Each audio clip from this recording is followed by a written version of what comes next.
Good morning student. आज हम पढ़ेंगे स्वतंत्र भारत में लोकतंत्र और राजनैतिक संस्थाओं की कार्य प्रणाली।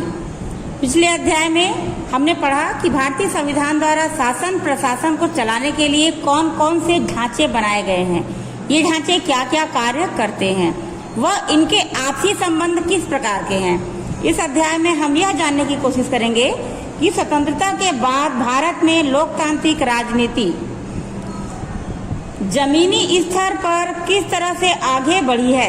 इसमें हम यह देखेंगे कि स्वतंत्रता के बाद भारत में लोकतांत्रिक राजनीति कैसे आगे बढ़ी है, देश की आर्थिक और विदेशी नीति को किस प्रकार बनाया गया है और चलाया गया है, देश के विभिन्न हिस्सों के लोगों की आवश्यकताएं और आकांक्षाएं क्या करी है, सरकार ने उन्हें पूरा करने के लिए क्या क्या प्रयास किए हैं।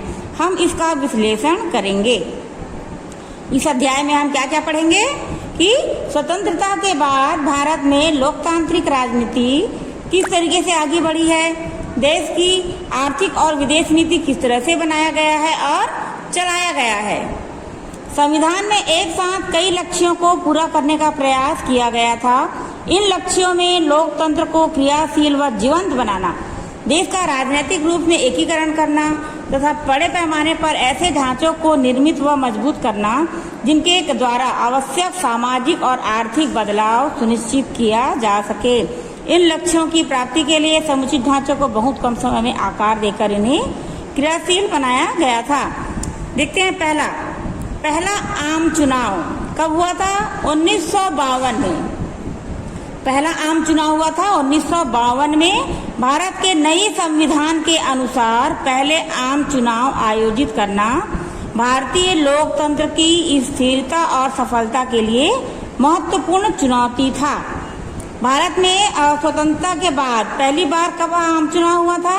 1952 में, है ना। यह आम चुनाव कब हुआ था? भारत के संविधान के बनने के बाद, है ना, जब संविधान यहाँ बन गया था भारत में, और उस समय अपने जो ये लोकतंत्र है उसको स्थिर और सफल बनाने के लिए चुनाव करना था। हालांकि हमारा संविधान 1950 में ही लागू हो गया था। जो संविधान है हमारा वो 2 साल पहले ही लागू हो गया था, लेकिन पहला आम चुनाव 1952 में संपन्न हुआ। लगभग 18 करोड़ लोगों को मतदान करना था। इस पहले चुनाव में कितने लोगों को मतदान करना था? 18 करोड़ लोगों को मतदान करना था। इसके लिए बहुत सारी तैयारियां की जरूरत थी। भारत में पहली बार हर वयस्क महिला और पुरुष को चुनाव में मतदान करने का अधिकार मिला था। पहली बार भारत में चुनाव हो रहा था और पहली बार वयस्क महिला और पुरुष दोनों को चुनाव में मतदान करने का अधिकार मिला था। भारत के भौगोलिक विस्तार और यातायात की समस्याओं को देखते हुए यह आसान काम नहीं था, है ना। भारत का जो स्थिति था, भौगोलिक विस्तार और जो यातायात की समस्याएं थी, उनको देखते हुए यह चुनाव का काम बहुत आसान नहीं था। मतदाताओं को चुनाव की प्रक्रिया समझना और उन्हें मतदान के लिए तैयार करना, सुदूर अंचलों में भी मतदान केंद्र स्थापित करके चुनाव अधिकारियों को तैनात करना पड़ा। देश के 85% लोग निरक्षर थे। देश के 85% लोग क्या थे? अनपढ़ थे, निरक्षर थे। उन्हें लिखना पढ़ना नहीं आता था। वे कैसे उम्मीदवारों के नामों को पहचान कर सही तरीके से मतदान कर सकते थे? जब वो अनपढ़ हैं तो उन्हें कैसे पता चलेगा कि हमें किस उम्मीदवार के नाम के सामने हमको मतदान करना है? चुनाव आयोग ने ऐसे में एक नवाचार किया। मतपत्र में उम्मीदवारों को अलग अलग चिन्हों के द्वारा दिखाया गया। चिन्ह आपने देखा है ना, किसी को घर छाप में, किसी को गुड़ाकू छाप में, किसी को झाड़ू, किसी को रिक्शा छाप, ऐसा टाइप का मतलब चिन्ह रहता है। तो अलग अलग चिन्हों के द्वारा दर्शाया गया। प्रत्येक उम्मीदवार के लिए अलग बक्सा रखा गया और मतदाता को अपनी पसंद के उम्मीदवार को वोट उस उम्मीदवार के लिए निर्धारित बक्से में डालना चाहता था। क्योंकि अलग अलग चिन्ह नहीं रहता तो वो पहचान ही नहीं पाते कि उन्हें किसे देना है ना, इसीलिए चिन्ह दिया गया। पहला आम चुनाव की कुछ इम्पोर्टेंट बातें हैं, है ना। क्या है? पहली बार वयस्क मताधिकार प्रणाली का इस्तेमाल करके देश के सभी नागरिकों को वोट देने का मौका मिला।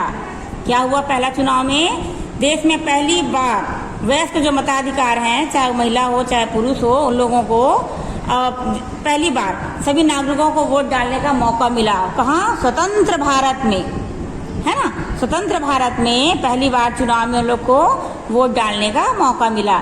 सरकार ने सुदूर ग्रामीण क्षेत्रों तक मतदान केंद्रों की व्यवस्था की। सारे राज्यों की विधानसभा के चुनाव भी लोकसभा के साथ ही संपन्न हुए। इस समय कुल 17 करोड़ मतदाता पंजीकृत किए गए थे। उसमें कितने लोग किए थे? 17 करोड़ मतदाता पंजीकृत किए गए थे, जिनमें 85% निरक्षर थे। लगभग 2,24,000 मतदान केंद्र बनाए गए थे। 1952 में कितने केंद्र बनाए गए थे?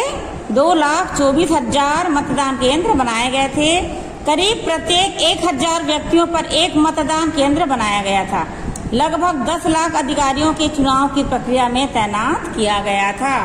आगे हम नेक्स्ट क्लास में पढ़ेंगे।